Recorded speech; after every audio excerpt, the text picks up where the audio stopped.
Bom dia! Hoje é dia 20 de agosto de 2020. Meu nome é Rick Pascoal, bem-vindos ao canal Livros Online Rick. Já peço para vocês se inscreverem, comentarem, curtirem e compartilharem esse vídeo ao máximo possível. Bora para o vídeo depois da vinheta. No vídeo de hoje eu vou falar sobre um livro, as coleções introdutórias, Ética, dos autores Estrela Boadana, eu acho que se diz assim, e Serge Scarlett. Isso aqui é mais uma indicação do canal, dessa vez está escrita Simone Bayon, tá? Então eu agradeço bastante, ela tanto escrita aqui no canal do YouTube, como também ela me segue ali no Twitter, tá bom? Então agradeço aí pela indicação, eu acho que já é o 10º livro, nesse canal, desde que surgiu o canal há 5 meses que me fazem, então eu agradeço bastante. Se você tiver aí alguma indicação também, posta aqui para mim, sendo possível, vou comprar o livro, vou ler e farei o vídeo da sua indicação. No Brasil atual, de onde a corrupção vem do lado do legislativo e do judiciário, graças a Deus não mais do lado executivo, é um livro com certeza de grande importância. Ele é um livro pequenininho, tem apenas 119 páginas no formato um livro de bolso, tá? Mas isso não quer dizer que as suas informações não são importantes, como eu disse.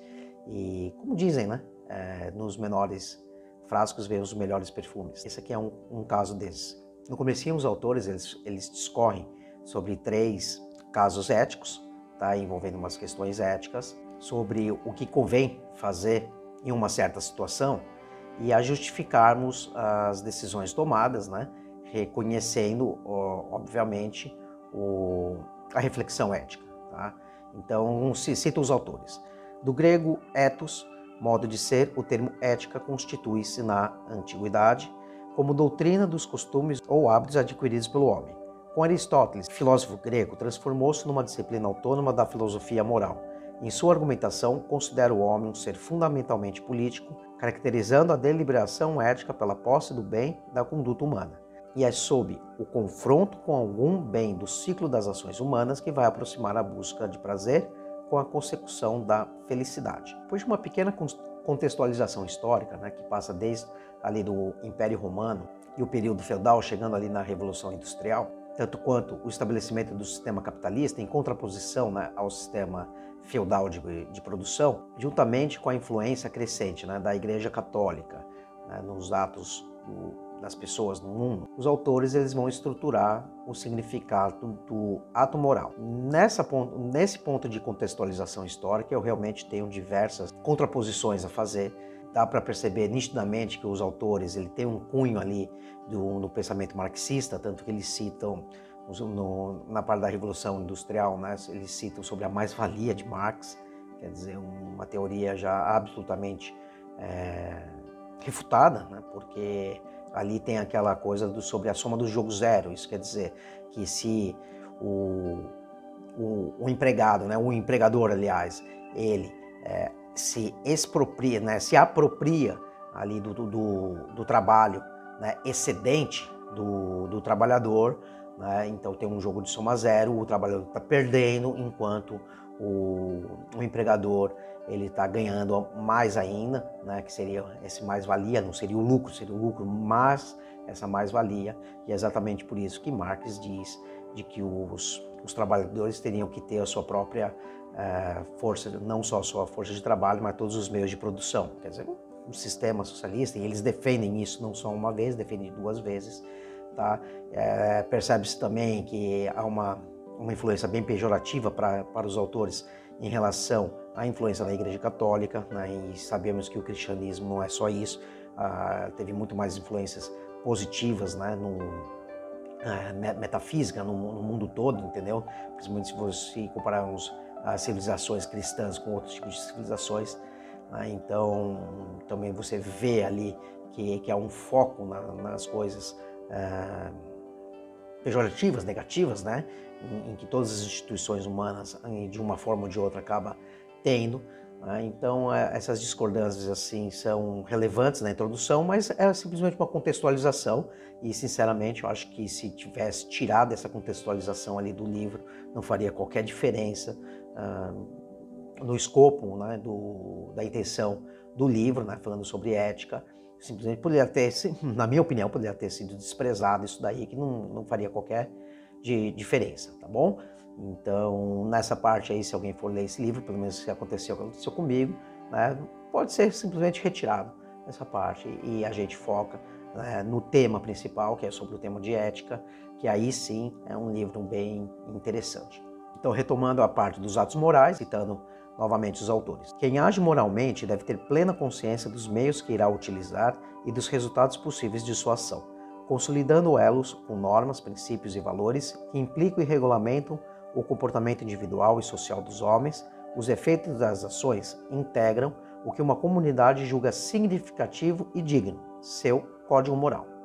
Nessa questão aqui, o que nos faz perguntar é o seguinte: em que se somos sempre responsáveis por tudo aquilo que fazemos, ou há situações que nos isentam do peso da responsabilidade moral. Claro que muita gente pode pensar assim, não, em todas as situações nós somos 100% responsáveis pelo que fazemos. Mas numa questão levantada, por exemplo, responsabilizar um doente mental por um furto. Aristóteles, ele refletia que o ato voluntário depende da disposição, plena capacidade do agente. Na esfera teórica própria dessa reflexão, destacam-se 5 momentos na composição das diversas ações morais. 1. Conhecimento do objeto e do fim.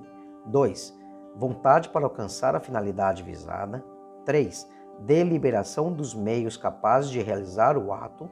4. Escolha reflexiva. 5. Firmeza para agir. Alguns fatores importantes têm que ser analisados sobre a ignorância versus consciência e coação versus liberdade. Aristóteles nos diz sobre a ignorância versus consciência que se um agente ele age na ignorância, tudo bem, mas se ele age por ignorância, aí não. Então, exemplos na ignorância. Estou usar, por exemplo, um instrumento, né, que está achando que vai ajudar alguém, mas, por exemplo, causa a morte dessa pessoa.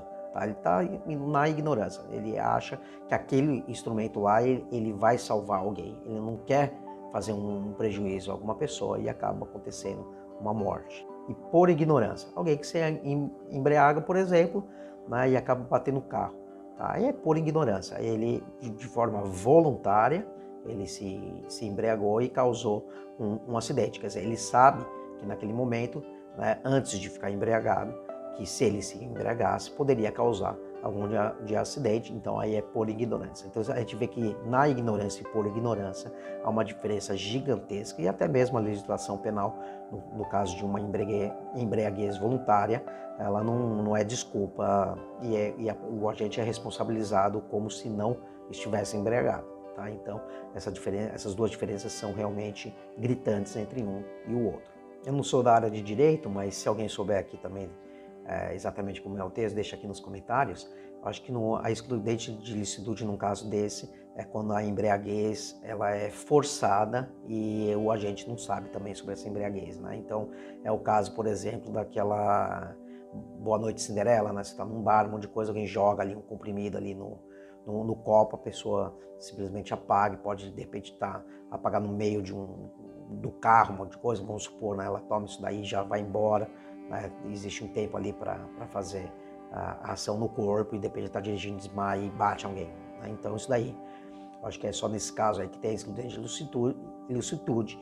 Né? Então aí não caberia nem nesse caso na ignorância ou por ignorância. Né? Então nesse caso não entra nenhum dos dois, né? A pessoa simplesmente ela ficou absolutamente sem consciência por causa de alguém que foi lá e a drogou sem que ela soubesse disso. Tá? Aí deixa nos comentários aqui se o que eu tô falando é verdade ou não, se eu tô falando alguma besteira, vocês me corrijam, tá bom? Na parte da coação fica algo bem simples, vou dar um exemplo. Estamos em guerra, um inimigo nos captura e diante de tortura a gente acaba cedendo e contando alguns pontos estratégicos e que auxilia o inimigo, de repente, a ganhar uma batalha. Né? Quer dizer, sobre tortura, sobre uma coação externa desse tipo, dificilmente alguém vai conseguir resistir ali à tortura por muito tempo, você entendeu? Então, através dessa coação, eu acho, eticamente, né, essa pessoa, né, esse soldado, por exemplo, não deveria falar nada, mas através de uma coação, de uma tortura intensa, ele acaba cedendo. Então, eu acho que ninguém iria discutir que eticamente essa pessoa chegou no seu limite e acabou contando. Então, a coação externa, né, porque também tem a coação interna, que eu vou falar daqui a pouquinho, tá? Mas sobre a coação, dizendo sobre a coação externa, eu acho que ninguém tem dúvida sobre um exemplo que nem esse. E já sobre a coação interna, eles falam, por exemplo, sobre um cleptomaníaco. Então, ele não teria controle sobre si próprio, e por isso que ele comete furtos e por aí vai, e aí não deveria ser responsabilizado.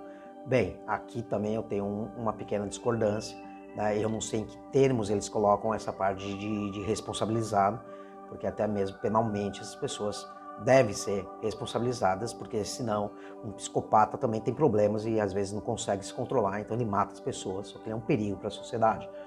Então dizem por aí que, por exemplo, os pedófilos também têm problemas e eles não deveriam ser tratados como os criminosos, mas olha só o tipo de crime que eles cometem, uma coisa simplesmente aterrorizante, né? Então essas pessoas têm que ser, sem dúvida alguma, afastadas ali do convívio social, porque senão elas vão continuar cometendo os seus crimes. E essa semana tivemos esse caso horroroso, né, dessa menina de 10 anos de idade, né? Então, na minha opinião, tivemos duas gigantescas vítimas, né? Essa menininha, coitada, né, que já estava sendo abusada pelo tio dos 6 aos 10 anos de idade, e uma outra, então, né, que também era uma menininha de 5 meses gestacional, indo para 6 meses gestacional, né, que foi assassinada.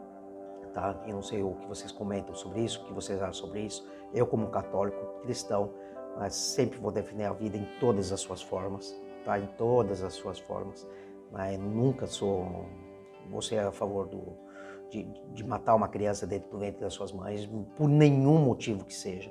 Tá? Existem outras alternativas, poderia ter esperado, de repente, um acompanhamento médico aí mais um mês, ter feito um parto prematuro e ter dado a criança para doação. Tenho certeza absoluta também que se a família tivesse mantido a criancinha com eles, né, o bebezinho com eles, ia ter um suporte de caridade gigantesco, porque geralmente nessas situações o povo brasileiro é realmente muito caridoso, sabe? E aí vem a fé cristã, vem, né, o cristão que tem dentro de nós e ajuda realmente muito, sabe? Então, mesmo que fosse a decisão de não ficar a família não ficar com a criança, né? Porque, 10 aninhos também, ela não teve consciência absolutamente de nada ali dos fatores que estavam acontecendo, vai ter quando ficar adulta, né? Então tinha outra alternativa muito melhor do que essa, né? E realmente para mim também a ação do médico foi uma coisa terrível, tanto que teve que sair do Espírito Santo para ir para Recife, você entendeu? Que lá no Espírito Santo os médicos se recusaram, então, e esse daí já não é a primeira vez que faz aborto, tá? Então, horrível, desculpa, horrível. A questão aqui não é fazer um julgamento ou não, sabe? Aqui é realmente expor a minha opinião. A minha opinião é essa. Eu sempre seria a favor da vida, tá? E ali foi terrível, entendeu? Terrível, terrível, terrível. E quando falam que o juiz permitiu, isso é mentira, tá? Isso aí é absolutamente mentira. A justiça brasileira não permite o aborto. O aborto, ele é proibido. O que existe não é nenhuma autorização, é uma excludente de ilicitude para quem pratica o aborto nesses 3 casos, tá? Então a investigação, o inquérito, ele rola, tá certo? Mas no final, entendeu? Os acusados, vamos dizer dessa forma, que nesse caso seria, né, não a menina, porque ela é inimputável, mas a família e o médico, né, ou o estabelecimento, o hospital, eles ficam excluídos de pagar alguma pena. Então eles não podem ser presos no final do processo. Claro, né, que o inquérito vai ter que acontecer, né, e essa situação aí, né, que teve ali do secretário ali do Espírito Santo, que rapidamente, no meio da noite, né, não fizeram os exames, não sei como que foi, passaram ali para Recife. Então, se isso sim tiver alguma ilegalidade, essas pessoas serão responsabilizadas sim. Não é que um médico chegou e autorizou, porque era o caso de estupro. Isso daí é mentira, tá, gente? Isso daí não existe, tá? Te contam essas coisas, mas não.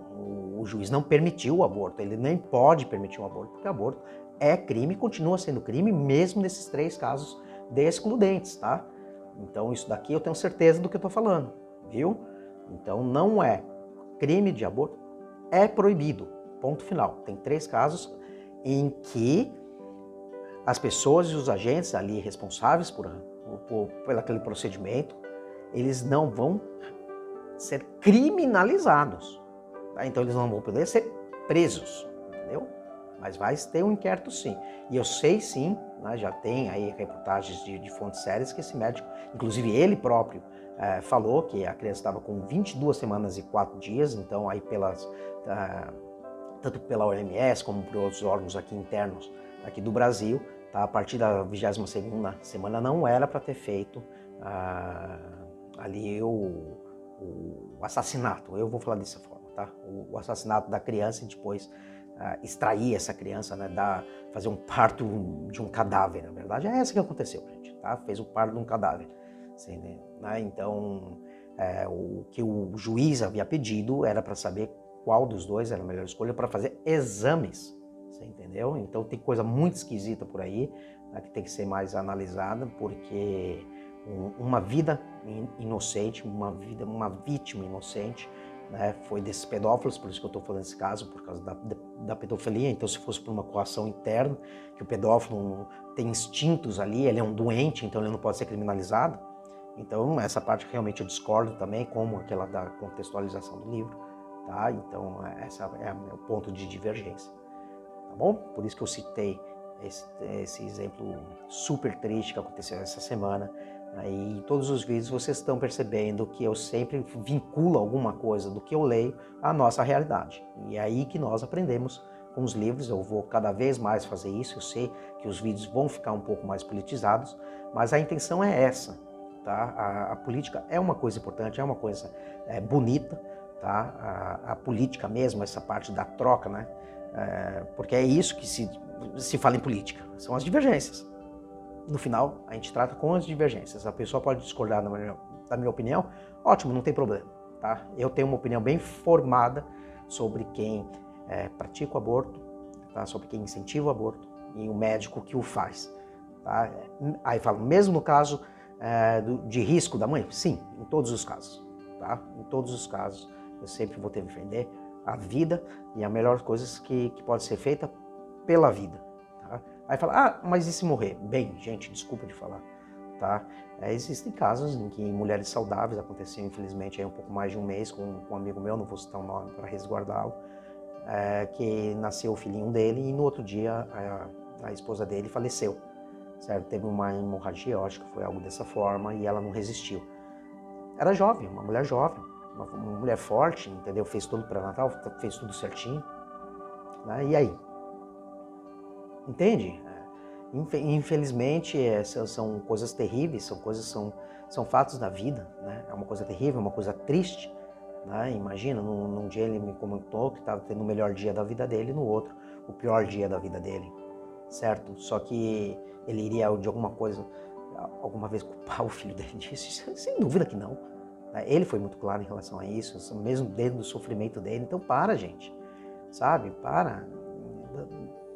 As pessoas, infelizmente, morrem, é que nem essa coisa da pandemia também, sabe? É triste, claro, toda morte é triste, você entendeu? A minha mãe faleceu há 10 anos atrás, um dia ela estava sorrindo, marcando uma viagem com meu pai num domingo, na segunda-feira eu fui trabalhar e pronto, eu recebi o telefonema às 8h30, 9 horas da manhã, de que ela havia morrido. Estava ótimo, fui dormir muito bem. Ela acordou no outro dia também, um monte de coisa, eu acho que foi levantar para fazer um café, teve um ataque fulminante, pronto. E aí, 66 anos de idade, nova. Quer dizer, a morte para a sociedade ocidental é uma coisa triste, sabe? Nós, diante da morte, a gente tem os nossos medos, nossos receios, sabe? E a gente não pode confundir isso achando que nós, ou os médicos, etc., são donos do poder sobre a vida e a morte. Não somos, tá? Só tem uma pessoa que é, tá? Na verdade, são 3 pessoas divinas, né? Que é Deus. Deus Pai, Deus Filho e Deus Espírito Santo. Por isso é necessário a nossa fé, sabe? A gente ter a nossa fé dentro de nós e não temermos a morte de forma alguma, sabe? Nós não podemos ter medo disso, porque isso é algo que, infelizmente, um dia todos nós vamos passar. Isso é óbvio, sabe? Mas por isso que eu defendo a vida. Você entende? A vida, porque a vida é muito importante. A gente não tem que ficar pensando na morte, no que pode acontecer, etc. Nós temos que fazer o nosso melhor sempre, e todos os profissionais têm que sempre fazer o melhor para resguardar a vida. E esse médico, desculpa, ele não resguardou uma vida, pelo contrário, ele foi lá, pegou uma injeção, você entendeu? E matou uma vida, ele assassinou uma vida, não importa as razões que ele tem, para mim, em termos, estamos aqui discutindo ética, tá certo? Para mim, esse tipo de coação interna, pode dizer que ele teve uma coação interna, alguma coisa dessa forma, em fazer esse procedimento, está errado, para mim, moralmente é errado, para mim, é eticamente errado. Espero que vocês tenham gostado do vídeo, tá? Se inscrevam no canal, curta, comente, compartilhe, e que Deus abençoe todos vocês, até o próximo vídeo. Tchau, tchau.